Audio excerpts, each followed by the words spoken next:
ऐसी ईश्वर से प्रीति होनी चाहिए कि उसके समान त्रिभुवन में कोई ना हो। वो है भी नहीं, पर वो बहुत छोटे हैं हमारी दृष्टि में। कहने को हम बहुत प्रवचन में या ऐसे बोले, रुपया, भोग सामग्री, शरीर प्रीता, शरीर संबंधी भगवान से बड़े, ऐसी मान्यता है, तभी तक उपासक भगवदानंद का अनुभव नहीं कर पा रहा। नहीं तो मात्र शरणागति से भगवदानंद की अनुभूति हो जाए, निर्भय, निशंक और निश्चिंत, ये उसकी धरा हो जाए मात्र शरणागति से।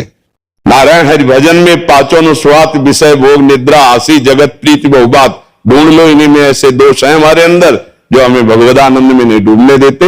नहीं, भगवदानंद हमारे बाप की प्रॉपर्टी है, हम उन्हीं के तरह से ना। ममई वांशु ईश्वरंश जीव ऐलासी, तो जो सच्चिदानंद का स्वभाव, स्वरूप और सुख है, चाहे एक चम्मच जल ले लो गंगा जल से, चाहे एक टैंकर भर लो, उसको बोलोगे क्या गंगा जल ही तो बोलोगे।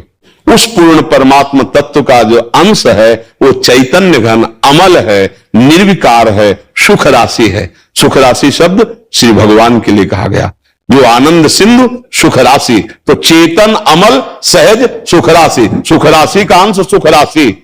एक को सुख नहीं मिल रहा, दुख में फंसे हुए। अशाश्वतम दुखालयम दुख योनयः, जिसके लिए संबोधन किया गया उसी में हम फंसे हुए। और हम भगवदानंद की संपत्ति से युक्त हैं, कहीं किसी साधन की जरूरत नहीं। उस आनंद के लिए साधन किया जाता है असाधनों का त्याग करने के लिए, और आनंद की अनुभूति तो कृपा बरस रही, बस उसी में डूब जाते हैं। इसलिए गोस्वामी जी ने कहा, या गुण साधन ते नहीं हुई, तुम्हारी कृपा पाओ कोई कोई।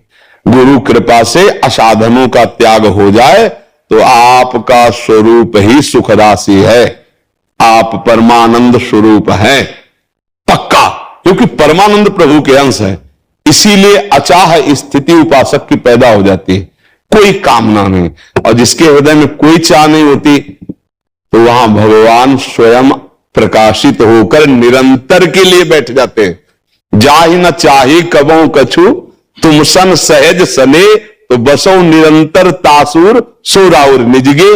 भगवान अपने घर की तरह उसके हृदय में प्रकाशित होकर फिर कभी नहीं जाते। किसके?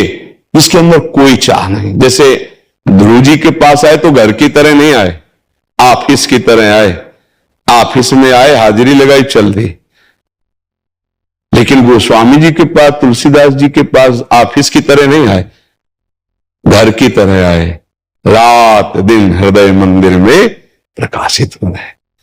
अगर गोस्वामी जी शयन कर रहे हैं तो रघुनाथ जी रक्षा में खड़े हैं। सेवा ने सेव्य को अधीन कर लिया। काशी का ये चरित्र है कि उनकी रामचरितमानस लिपि को लेने के लिए विद्वानों ने कुछ ऐसे अभद्र विचार वालों को कि गंगा जी में फेंक दिया, तो देखा रघुनाथ जी और लखन जी और तुलसीदास जी आराम से शयन कर रहे। हाँ, ध्रुव जी के पास ऑफिस के रूप में क्यों है? क्योंकि उनको अटल पदवी की चाह है। जिसके हृदय में जाहि न चाही कबहु कछु, तुम सन सहज सने, बसो निरंतर तासु शोराव। अचाह स्थिति आ जाए, यही हमारे जीवन का लक्ष्य है। और वो अचाह स्थिति आती है स्वरूप बोध से या भगवान के चरणों में अनन्य ममता से, दूसरी किसी विधान से नहीं आएगी। या तो स्वरूप बोध हो जाए तो अचाह स्थिति, हमारा स्वरूप अभाव रहित है, कोई भी अभाव नहीं हमारे स्वरूप में, भगवत स्वरूप है। या हमारे प्रभु के चरण अरविंद में पूर्ण ममता समर्पित हो जाए, तो चाह होती देह भाव से। जब देह और देह संबंधी ममता प्रभु के चरणों में समर्पित, तो प्रभु के चरणों का प्रताप ऐसा कि अचाह स्थिति पैदा हो जाती है। देखो, परम अनुरागी केवट जो जब चरण पखार रहे, इसके बाद प्रभु ने सिया जी की अंगूठी दी, तो क्या कहा? और अगर थोड़ी भी ममता प्रभु के चरणों में कर ले तो उनका वचन है, करो सदा तिनके रखवारी, जिम बालक राखे महतारी, नामे भक्ता प्रणश्यति। फिर वो भ्रष्ट कैसे हो सकता है? अगर भ्रष्ट नहीं हुआ तो भगवदानंद क्यों नहीं है? दोनों बात है। भगवदानंद क्यों नहीं है? इसका मतलब किसी इंद्रिय का कुसंग है, इसका मतलब कहीं हमारी ममता है। अगर ये हट जाए प्यारे, तो बिल्कुल बिल्कुल लबालब आनंद है। पानी में मीन पियासी मुझे सुन सुनी आवे हासी, पानी में मीन पियासी मुझे सुन सुनी आवे, आनंद सिंधु मध्य तव बासा। कहा दे रहा है आनंद सिंधु के बीच में, और फिर प्यास से मर रहा है, सुख की आकांक्षा से सुख बिंदु भी जहां नहीं है, ऐसे भोगों में पूरा जीवन व्यतीत कर रहा है, और सुख सिंधु में वही है जहां मैं है वही हरि है। और सही पूछो तो चतुश्लोकी भागवत का आप अध्ययन करो तो पता चल जाएगा मैं कौन है। मैं ही मैं पहले था, मैं ही मैं अब हूं, मैं ही मैं बाद में रहूंगा, मेरे सिवा न कोई था न कोई है न रहेगा। यही हर भक्त को अनुभव होता है। देखो गोस्वामी, ममता हम किसको दें? नाशवान शरीर को दें, भोगों को दें।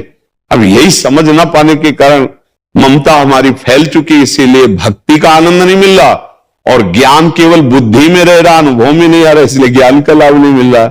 वेदांत की बात करते हैं और भोगों में प्रियता है, भक्ति की बात करते हैं और देहाभिमान है, दोनों बातें गलत हो गई, इसलिए लाभ नहीं मिल पा रहा।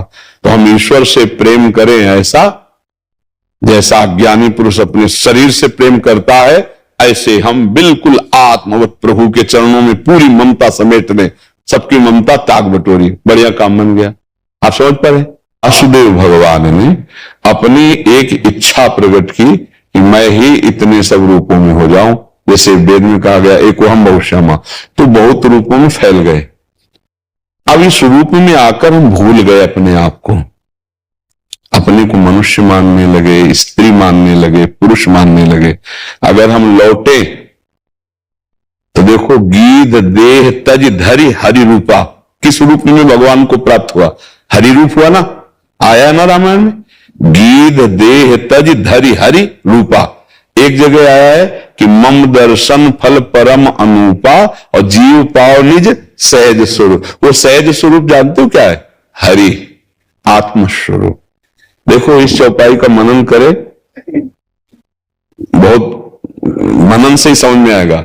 सोई जाने जेहि देहु जनाई, तो जानत तुम्हें तुम्हें। अब उसका मतलब समझिए ना, वो भगवत स्वरूप हो जाता है।